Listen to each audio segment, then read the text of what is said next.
Hi, welcome to this episode of the PREMUS podcast. This is Sarika, your host today, in conversation with Dr. Michael Sullivan, and Aditi is our producer today, even though you don't see her. Dr. Michael Sullivan is a clinical psychologist and is currently a professor of psychology, medicine, neurology, and physical and occupational therapy at McGill University. He holds a Canada Research Chair in Behavioral Health. Over the past 30 years, Dr. Sullivan has worked as an educator, clinician, clinic director, and department chair. He is best known for researching psychological risk factors for pain and disability and developing risk-targeted interventions to foster occupational re-engagement following injury.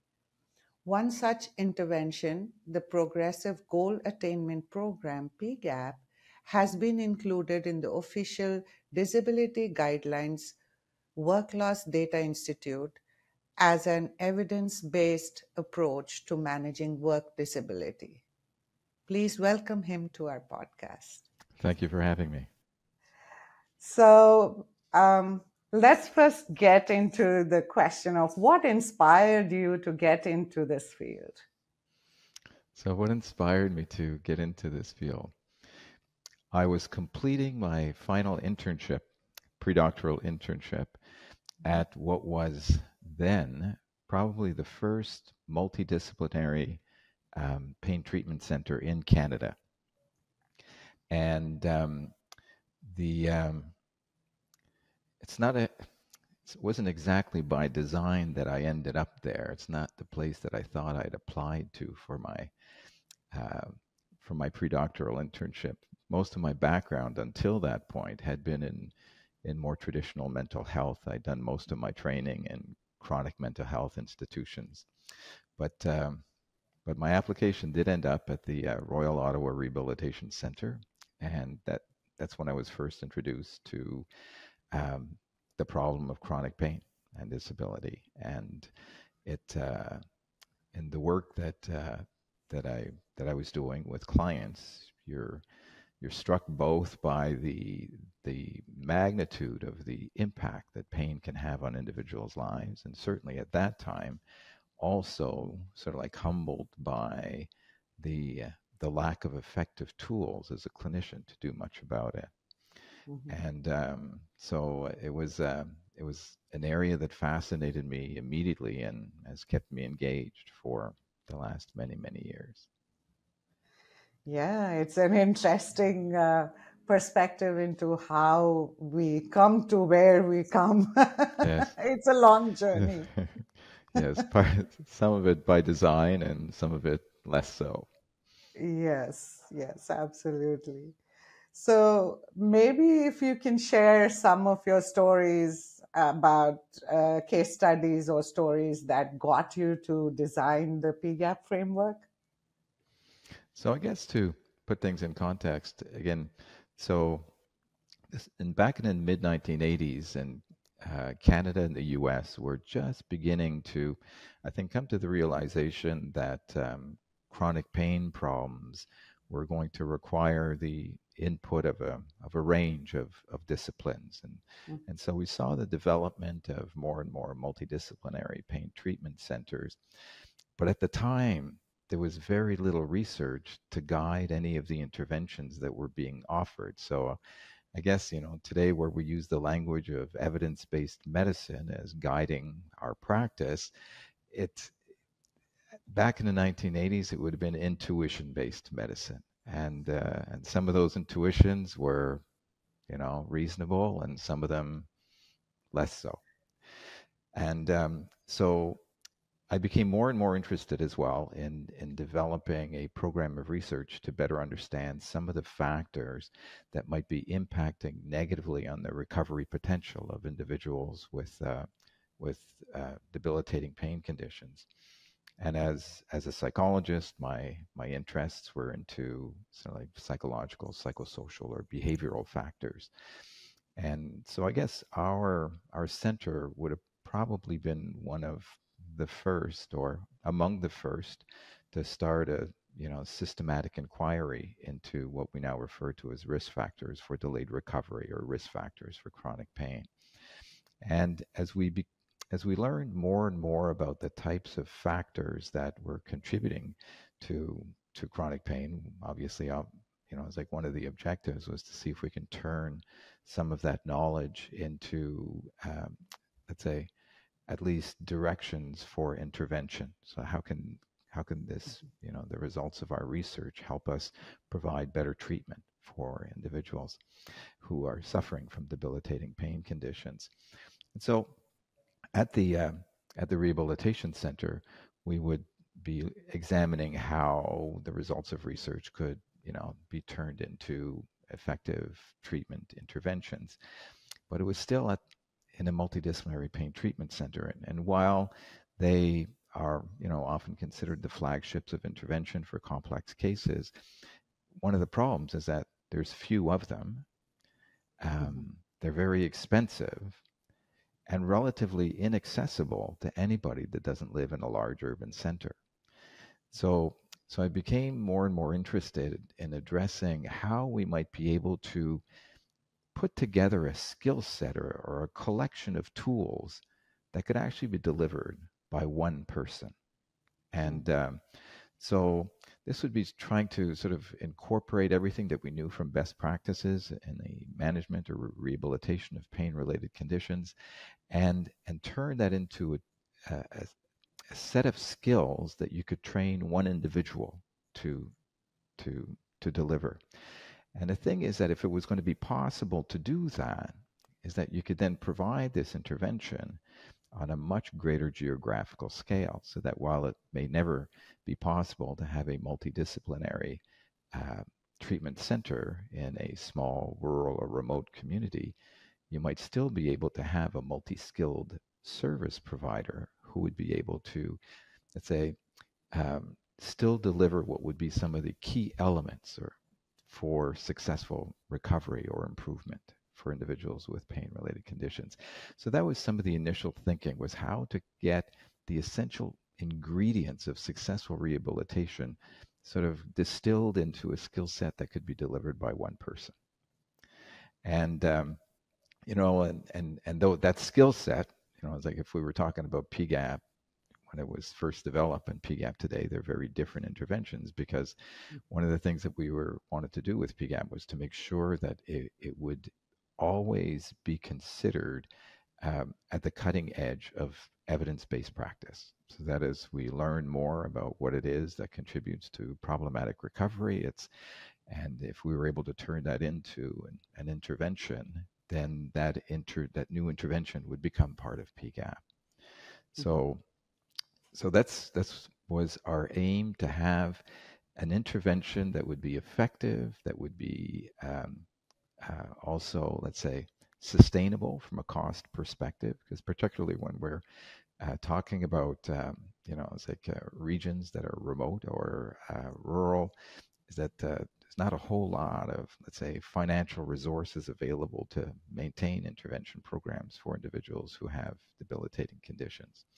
So sustainability, cost effectiveness, and obviously effectiveness were some of the, it's like the ideals that we were trying to make sure that we were incorporating into PGAP.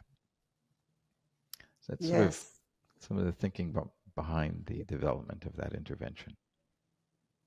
Yeah.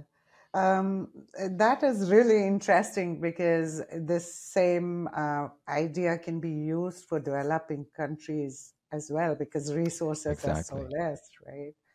And since most of the work that we've done with PGAP has been in Canada, but we've also, it's also been an intervention that has been of interest in other countries as well. Other countries that share some of the same, it's like geographical disparities in healthcare service delivery. So, countries like Australia, New Zealand, and Ireland, and Sweden, it's how to get effective treatment to individuals who may not have ready access to multidisciplinary care. Yes, yes, and that's what when I read about PGAP and was researching before interviewing Mm. you, was that was the most interesting part. Like countries like India, where resources are so Yeah, less, if we could train more people, it would be really effective in getting. And these countries have the highest pain. yeah. Chords, so to say. They're Yes, very it's high in chronic pain. well, it's a double-edged sword where often some of the under-resourced countries are unable to provide the type of care for a condition while it was still treatable. And Yes, unfortunately, there's a higher rate of, acute pain problems that ultimately transition into chronic pain. And then once it becomes chronic, there's even fewer resources to deal with some of yes, the challenges that are faced by the individuals. yes, absolutely. This is something we see, especially in India. This is very common. The chronic pain episodes are very high, especially in the working class. And now with the IT industry, it's become worse. Yes, I can imagine. Yeah, it's Yeah. it's interesting how changes in industry can, on the one hand, uh, uh, it's a come with many advantages from a socioeconomic perspective, but then Yes. from an ergonomic perspective, actually create a whole new set of problems. Yes, absolutely. So, in your experience, what are some of the unique challenges or barriers that individuals with work related musculoskeletal disorders face when it comes to managing mental health? Yeah, so that's it's a loaded question. So Yes. there, the uh,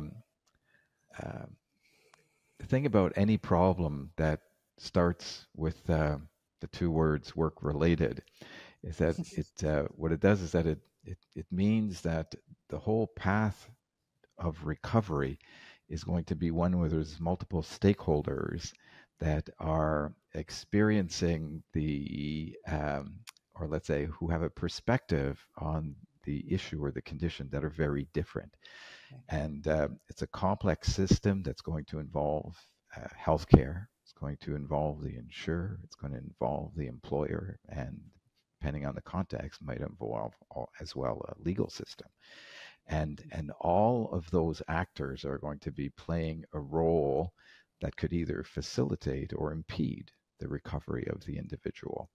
And there's barriers in all of the systems, and that's why I think that it's like from a clinical perspective, there's at least in the front lines, there's often not the uh, let's say the resources, the disciplinary resources that are required for early detection of a mental Mhm. health problem that might be accompanying a musculoskeletal problem. So there's the question of the lack of detection, and that again, I'm not fluent in how uh, primary care medicine or rehabilitation is staffed in India, but here in Canada, our it's like primary care physicians aren't looking for mental health problems early Mhm. on, and physical therapy clinics are just not equipped with the mental health professionals that would be necessary to both detect and intervene. And and there's not much of a motivation for change there because a lot of those services are funded by the insurer, and insurers are very, very reluctant to acknowledge or consider mental health problems that are associated with musculoskeletal injuries, often because there's the worry that if a mental health diagnosis appears on a file, is that claim is now going to be a lot more expensive. And there's still in some insurer policies this very sort of Cartesian black and white perspective on the human condition, where things are either of the mind or of the body. And as soon as there's any indication of psychological influence, sometimes that can be the basis for dismissing a claim as something, because it's like the one of the challenges that we face with musculoskeletal conditions is that often there's actually very little in terms of objective indices of physical pathology. And even though scientifically we know now that you don't have to have evidence of a lesion to be experiencing debilitating pain, for many insurers, it's their policies are such that unless there's some evidence of a lesion, then it's not our problem. So that both of those factors end up playing a role, contributing again to greater lack of early detection. And mental health problems, like any other problem that affects the human condition, is that the longer it goes undetected and untreated, is that the greater the probability that it becomes chronic and then very treatment resistant. So there's those factors, and then there's the employer factors that can sometimes play a detrimental role as well. So that the it's like in the past, it was realized that taking a black and white approach to disability, that you were either disabled or you weren't, and you could only go back to work when you weren't disabled anymore, is that as we learn more and more about debilitating conditions such as musculoskeletal conditions, and we realize, well, it's not that you get this injury and then you recover and then you're 100%. It's for many individuals is that they're going to be continuing to experience residual symptoms of pain probably for the rest of their lives, but it doesn't necessarily mean they can't work. But for many employers, it was, unless the person was 100%, then they didn't need, they shouldn't be coming back. And the same goes now with mental health conditions, where we're realizing as well that mental health conditions, at least for some, it's like depression or post-traumatic stress, is that this is something that the individual may never recover from 100% and will continue to experience residual symptoms that will wax and wane in severity over time for much of their lives. And I think we've made some significant gains in terms of, accommodation for individuals who have residual symptoms of pain. And how is it that we can accommodate the workplace to facilitate a person's participation in their employment? Can we be looking at modified duties or light duties for the individual, at least for a period of time? But then the question is, for individuals who also have a comorbid mental health condition, how do you accommodate that? What is it that we need to do to accommodate the individual who has pain and depression, or pain and PTSD, and is thinking of returning to work? And part of it is that we just don't have there's not a whole lot of research that's been conducted on what are suitable accommodations. And the thing about mental health is that mental health problems come with this whole social stigma, where it's as much as I think many governments have tried to destigmatize mental health problems, it's people know very little about mental health problems, and anything that people don't know a whole lot about, they're often cautious towards it. And it's like the question is, does the person with a disability related to a mental health condition, should they be basically sharing that information with their employer or their coworkers? And so advocates of mental health saying, well, we should live in a society where there's greater openness to that.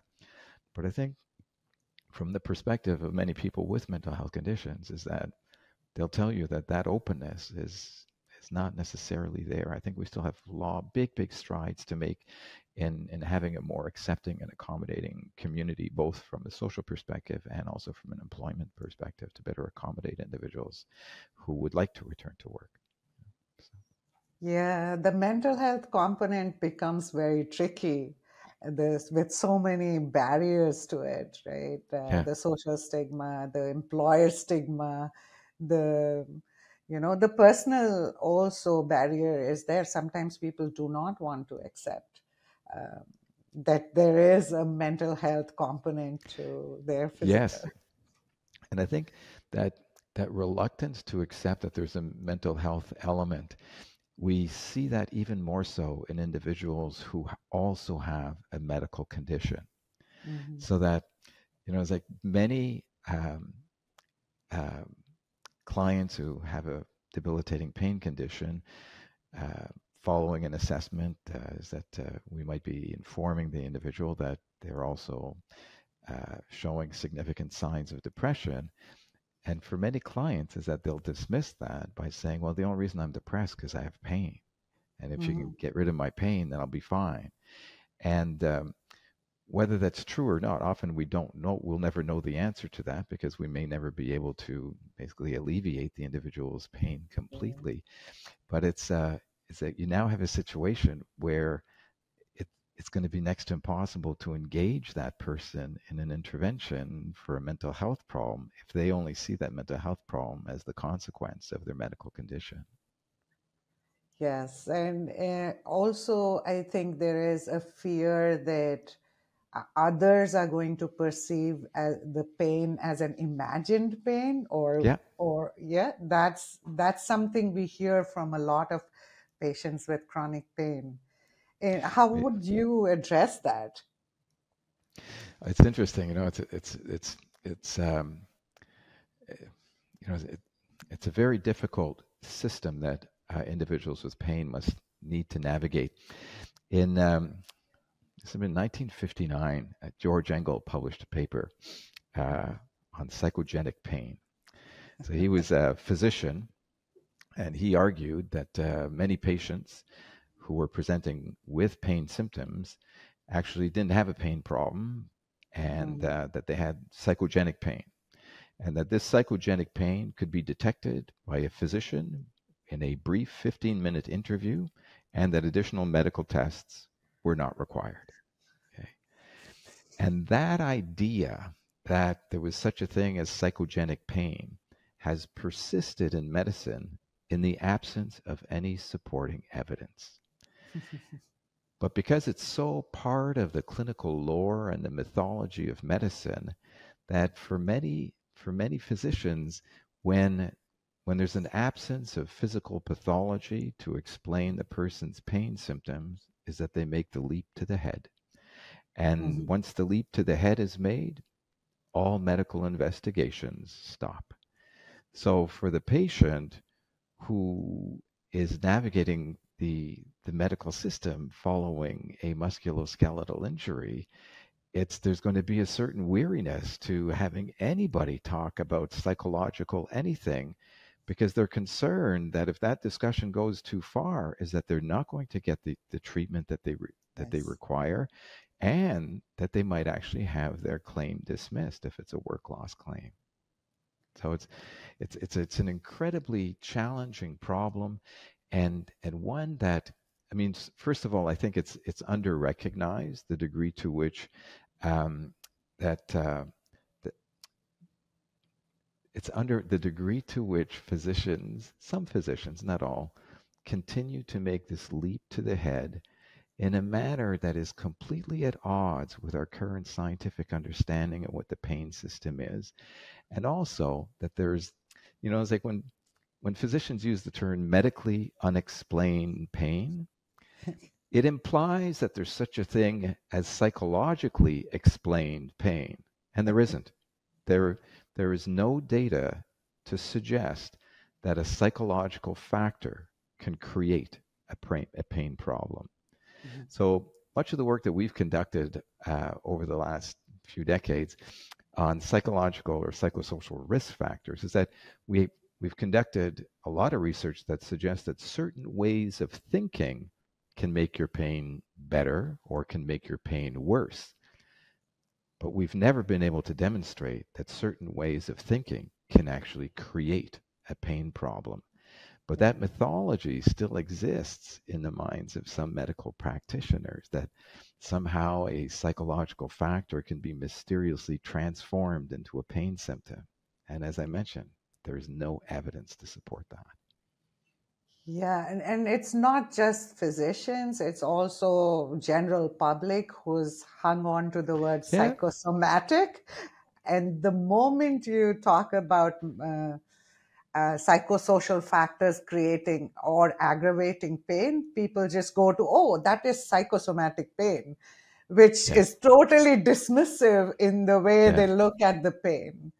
Yeah, and sometimes I think even the inferences take one step further, where there's actually the suggestion that the individual might be misrepresenting or exaggerating their Yes. pain. It's like for opportunistic reasons. And this can be really damaging to the individual with pain as well. And unfortunately, it's like pain is an invisible disability for Yeah. for the majority of individuals who have a chronic pain problem, is that it's not something that individuals can see. It's not like if you're in a wheelchair, everybody understands immediately that you have a very serious problem and there's probably a lot of things that you can't do. But in some of our work with individuals who have sustained injuries in the workplace, is that they'll say that even their coworkers were accusing them of feigning or exaggerating their symptoms just to be able to get some time off. And it's Yeah. unfortunate that we that that even in the community, we have this I think this suspicion about the authenticity of the symptoms that individuals who have sustained injuries are going to be reporting. Yes, No, it's absolutely. yeah, Yeah. That is something of great concern to patients, right, with chronic pain. yeah, They wouldn't be accepted as being honest about their pain. And and people are really dismissive at workplace, especially. I've noticed, observed that. Even I worked in retail, so it's a high intensity job. yeah. And it does, like, people start labeling people with chronic pain as lazy or not wanting to work, where Yeah. those issues are there. Okay, and so on to our next question. For our listeners who are also practitioners and are new to the framework, what are some of the key psychological principles or techniques employed in PGAP that contribute to its success? So that's a very good question. So, as I mentioned, one of the things that we were striving for in the development of PGAP was to make sure that we had an intervention that where every element of the intervention would be considered evidence-based, meaning that for this technique that we're using, there's research out there to show that reduction in this risk factor will yield better recovery outcomes. And and that remains today, that if you look at any part of the intervention, that there would be a research-based or evidence-based rationale for having that technique or procedure within the intervention. So in PGAP, one of the things that we wanted to do was to have an intervention that would be targeting the risk factors for prolonged disability in individuals that had a wide range of debilitating conditions, whether they be medical conditions um, or mental health conditions. And, and just to digress for a moment, the one of the things that where PGAP differs from many interventions that would be offered, let's say, to someone with a musculoskeletal condition, it's that although the clients might have a pain problem, is that PGAP really wouldn't be considered a pain management program. So that there's actually very little within PGAP that would be considered or defined as a pain management technique.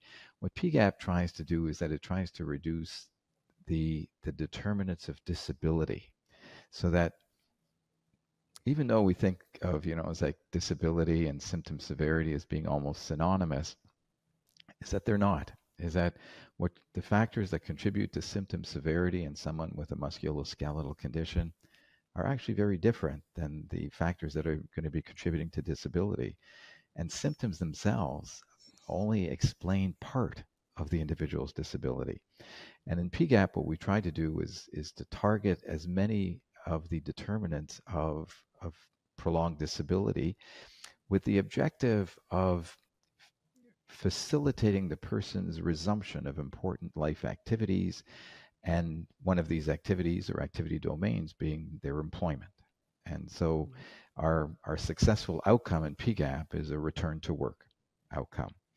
And so we begin working with the individual, and again, with the focus on disability, where we take a look at what it is that they're doing now compared to what it is that they were doing prior to their injury. Mhm. And then we try to work on reducing that discrepancy. And so let's say the cradle or the platform of PGAP is a behavioral activation platform. Behavioral activation is a type of intervention that was developed many years ago for the treatment of depression. And so because we knew that even with individuals who have pain conditions, a significant proportion of those individuals would also have comorbid mental health symptoms, that we wanted to have an intervention platform that was going to be able to target both. So, I think our research shows that probably one of the biggest impacts of PGAP, other than facilitating resumption of occupational activities, is the reduction in depressive symptom severity. Whether we're talking about someone who has a pain condition with a comorbid mental health condition, or individuals who have a disability related to a mental health condition like major depressive disorder or post-traumatic stress disorder, is that the intervention is very, very effective in reducing depressive symptom severity, which is not surprising given that it's built on a behavioral activation platform. And in behavioral activation, it's essentially what we're trying to do is re-engage the individual in important activities of their lives, so that we start working with the individual to look at all the activity domains that have been disrupted or negatively affected by the individual's condition, and looking at how we might be able to modify some of those activities to facilitate the person's resumption of them. So that's the platform. On top of that, we also include a number of techniques that are specifically designed to reduce some of the psychosocial barriers that our research has suggested need to be targeted in order to, as I promote positive recovery following injury. And these would include catastrophic thinking, fear avoidance, disability beliefs, and negative expectancies and perceptions of injustice. So these are psychological factors that the more they are represented in the individual following injury, is that the more complicated the path to recovery is going to be. So within PGAP, there are techniques that are specifically designed to reduce these psychosocial risk factors. And I guess in some way, making PGAP very unique in that sense, in that it would probably be considered the, still, to say was the only intervention that addresses psychosocial risk factors would not be accurate. But to say that it was an intervention that was specifically designed to reduce the psychosocial risk factors that are most likely to impede recovery would probably be an accurate statement.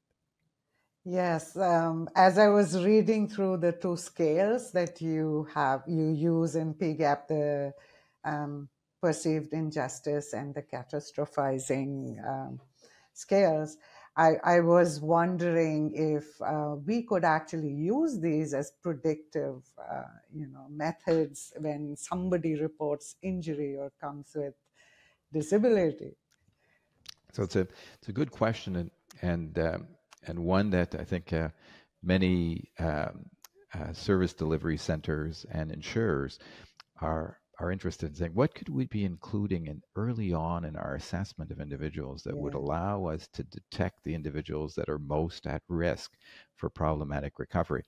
And there's, I think that tools like the pain catastrophizing scale have been incorporated probably into almost every pain clinic and rehabilitation center around the world. And so I think clinicians find it to be a very predictive tool in that sense.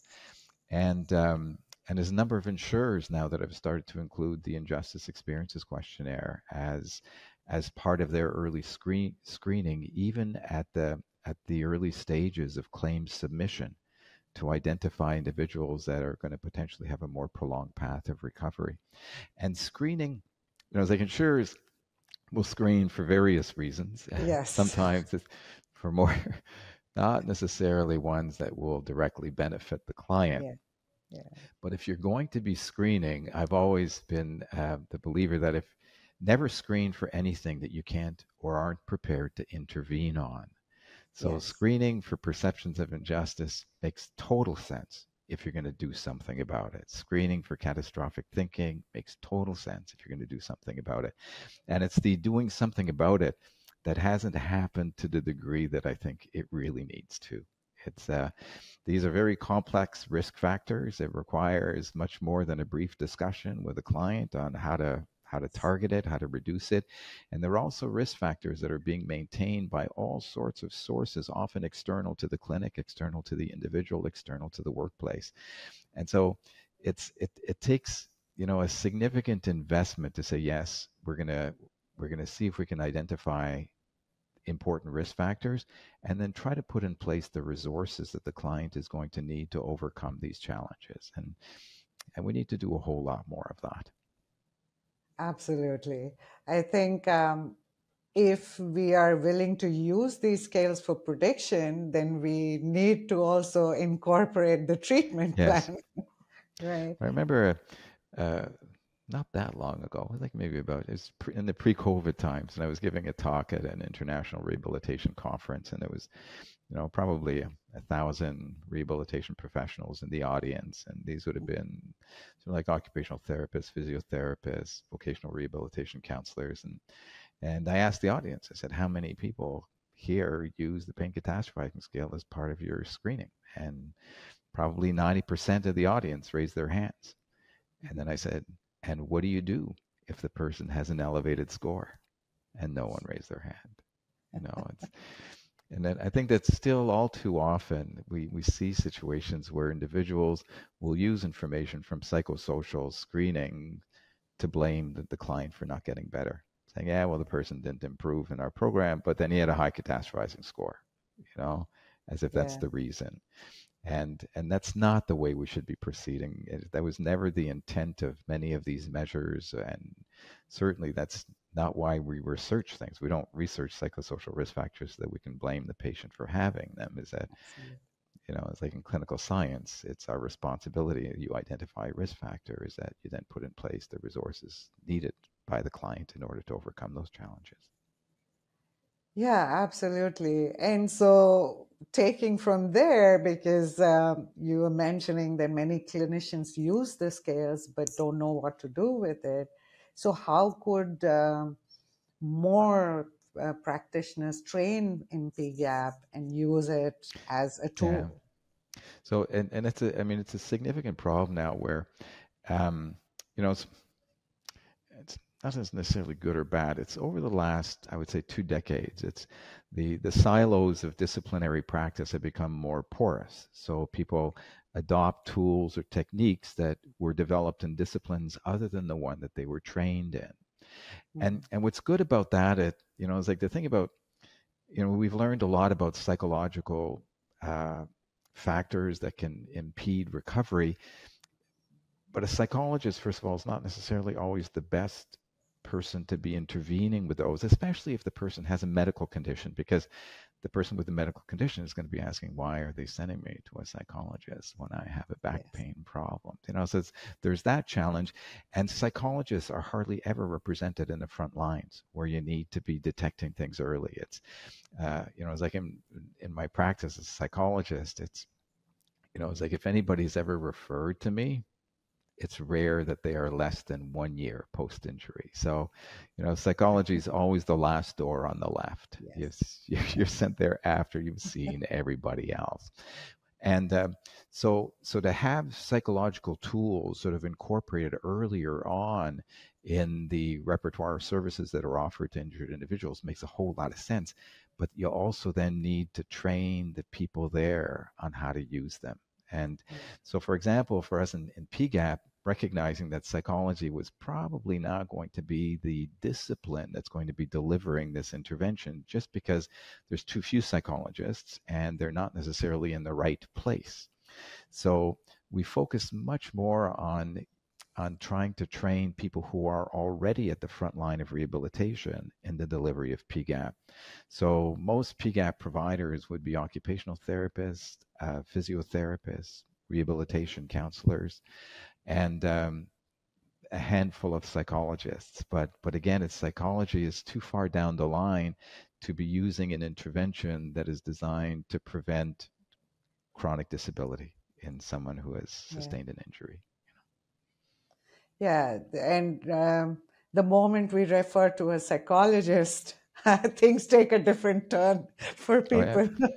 Well, as a psychologist working in this area, Yeah. I often end up having to spend like an entire session, sometimes two, just explaining my role Mm-hmm. and trying and to do it in a manner that's going to engage the client.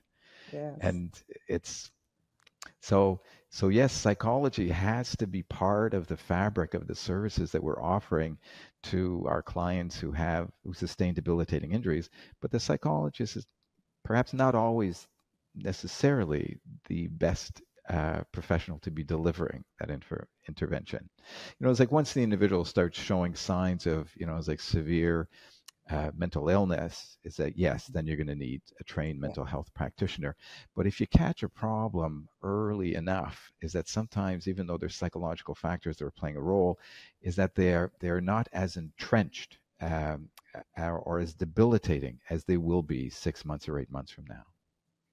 Yes, and I think nowadays with the role of health coaches or life coaches Yes, coming up, they can play an extremely um, important role in yes, having training in PGAP and using that with patients in collaboration with physicians. So that yes, might be more acceptable. and and I think in the domain of health, there's always been sort of like these protectionistic policies that if it involves movement, then only a physical therapist can do it. If it involves thinking or feeling, then only a psychologist can do it. Or if it involves completing an activity, only the occupational therapist can do it.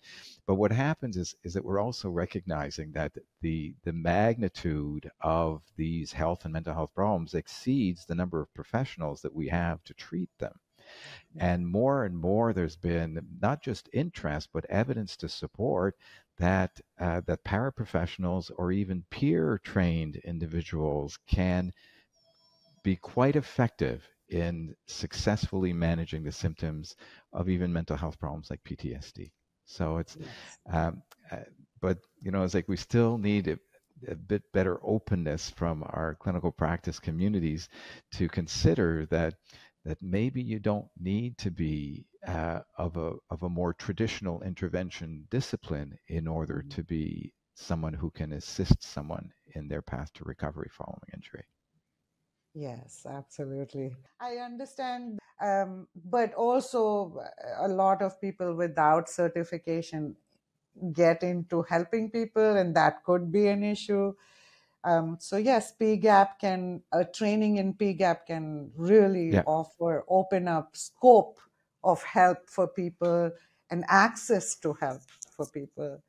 Um, Yes, and we conducted a trial with the Veterans Administration in the United States a number of years ago for military veterans with PTSD, and and at first we were going to be proceeding with psychologists as our PGAP providers for this group of individuals, but then we were faced with some of the challenges where military members didn't want to be seen by yeah. a psychologist. And it's interesting because in the military, it's having a mental health condition or seeing a psychologist can have a really, really negative impact on your career. And because if there's something on your file that indicates that you have some problems, it's possible that that might impede a promotion to a position where there's a higher level of responsibility. So so there's kind of this negative attitude towards uh, mental health professionals like psychologists. So we had to become a bit more creative in addressing how we were going to be intervening with, or basically who we were going to be using as interventionists. And so we, in that trial, we had a chaplain Oh, who we trained as a PGAP provider. We had a peer support individual, so another retired military member, and and an occupational therapist. And I say that it would be hard to say that anyone was more effective than the other. I think it's like if you have the right type of individual and you provide them with the training necessary to deliver an intervention effectively, I yeah, I don't think that the disciplinary training background plays all that much of a role then. Yeah, and it could be really interesting because it can improve access to these services Exactly. Yes. without the negative biases we have. Yeah. And I think access is key because again, we're in a situation, and I think that probably the our pandemic period made it even more clear Yes. that the the need for both health and mental health services far exceeds the resources that are being offered to our individuals. So Moving on to connecting PGAP with musculoskeletal disorders, beyond the individual level, what policy or systemic changes do you believe are necessary to better support individuals with uh, musculoskeletal disorders? yes, so it's one thing developing an intervention that can be effective in fostering better recovery or rehabilitation progress, and then it's another issue entirely on how you're going to be integrating that within the system of care that is provided to individuals who have sustained work-related injuries. And for us, what that has required is often working at many different levels, at a governmental level, at an insurer level, at a practice community level. And I guess part of, or one of our more, let's say, successful efforts at integrating PGAP as a standard piece of a system of care that is made available to individuals with work-related injuries was in Washington State in the United States, where we were invited a number of years ago to present some of the work that we had been conducting on psychosocial risk factors and the development um, of risk-targeted techniques and interventions. And and so first, this was the presentations were at higher levels, the administrative level of the Workers' Compensation Board there. And then they were interested after the presentations to see how this could be integrated into the services that they were offering to their injured workers. And but then that required setting up a community of trained practitioners.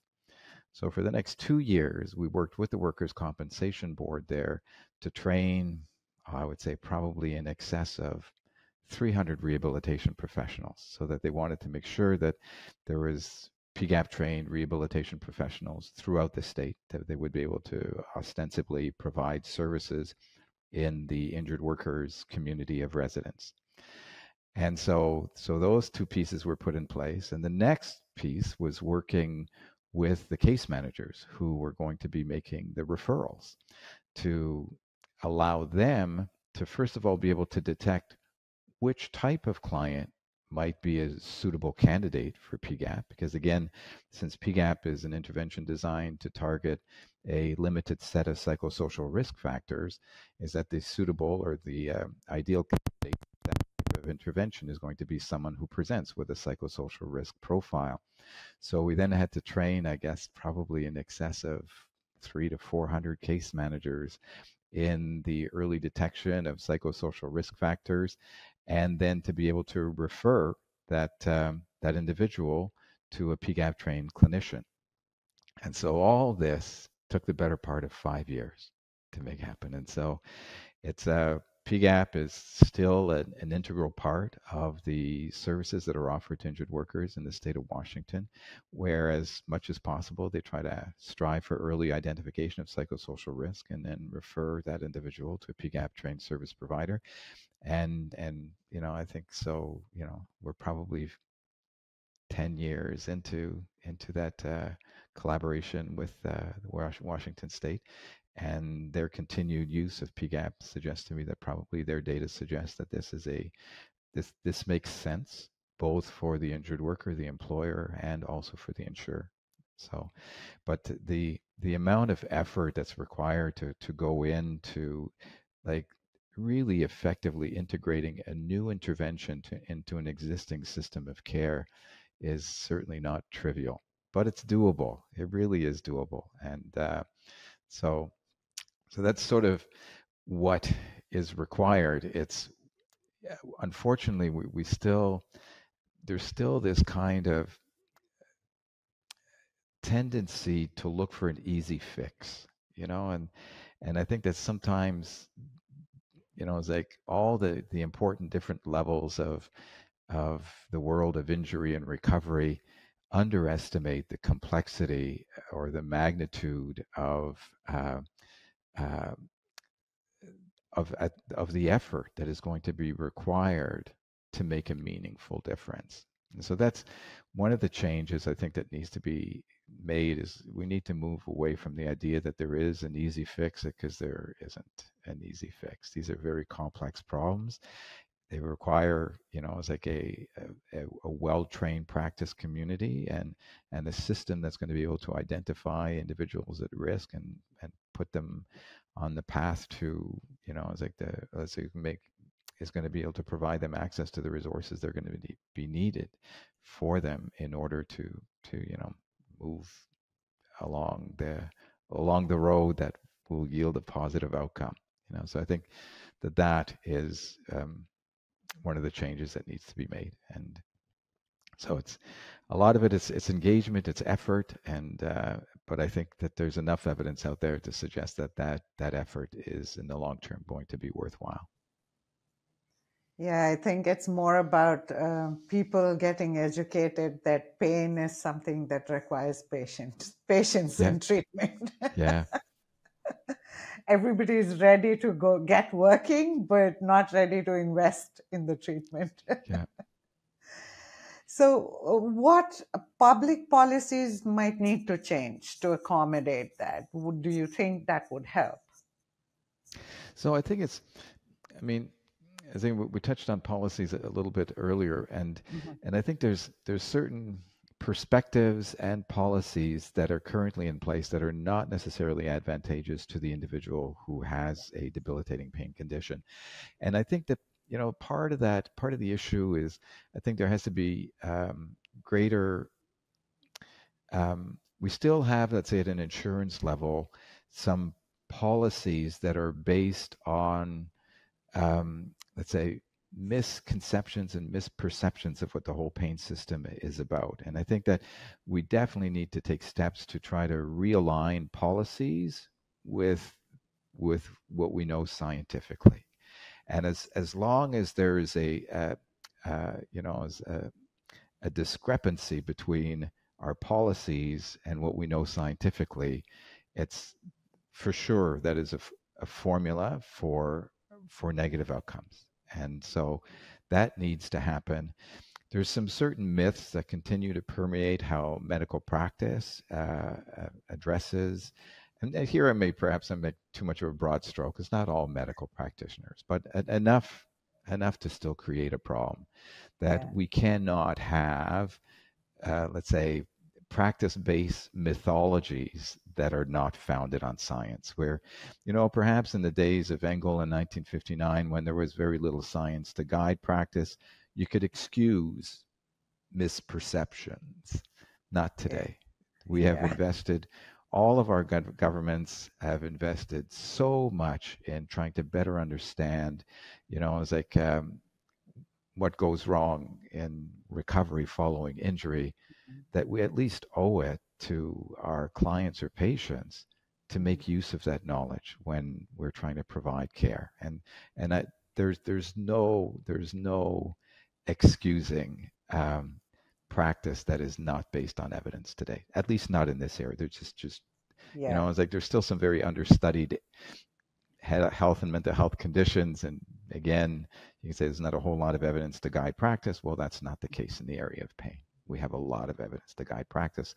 We just need to make sure we're aware of it and that we're going to be using it to, it's like in the decisions that we're going to be making for our clients. So I think that has to change. And from a community perspective, I think some of the stigma that's associated with pain, with disability in general, with mental health problems, is that's going to continue to have a negative impact on it's like, first of all, how open a person's going to be able to be about the condition that they're experiencing, about their needs, and and and here I don't know what the answer is, because it's a big problem, and I know that it's like Yeah. governments have really tried to invest in destigmatizing disability and mental health kinds of problems, but we have to keep working on that, because unless that happens, it's not only are these disabilities often invisible, is that they're going to be hidden as well, and that's not going to be helping anybody. So Yeah, absolutely. And this is something that takes a lot more effort and time yeah, to create awareness. And it will be an ongoing effort yeah. going forward. Yeah, Um, and the first step is an openness to, I think, first of yeah, all, realize that it is a problem that we own, that we need to yeah, do something about, and then look realistically at the resources that are going to need to be put in place to assist these individuals. yeah, absolutely. So moving from policy to your own keynote speech at PREMUS conference, what would that be and what can we expect? So in my keynote, I'm going to be trying to summarize the last 30 years of our research in a 45-minute talk. And what I'm going to try to do is present both what is it that we've learned about someone's psychology that plays a role in recovery, and how is it that a psychological factor might be able to influence physical symptoms like pain. And I'm going to be trying to present some of the work that we've done in a way that is going to, let's say, be readily accessible to professionals, regardless of their disciplinary background. Yeah. And also, I'm going to try to give a glimpse of what are some of the techniques that have been developed to specifically target these? What do they look like? So there's going to be some clinical demonstration stuff as well that is going to be embedded within that talk. That And is so, good to hear. It's yeah, interesting. and I'm hoping that at the end of the keynote, for professionals who are interested in taking a closer look at some of the psychosocial risk factors that might be playing a role in the trajectory of recovery of their clients, is that which ones would they need to be focusing on? What would be some detection methods that they could be incorporated into their practice?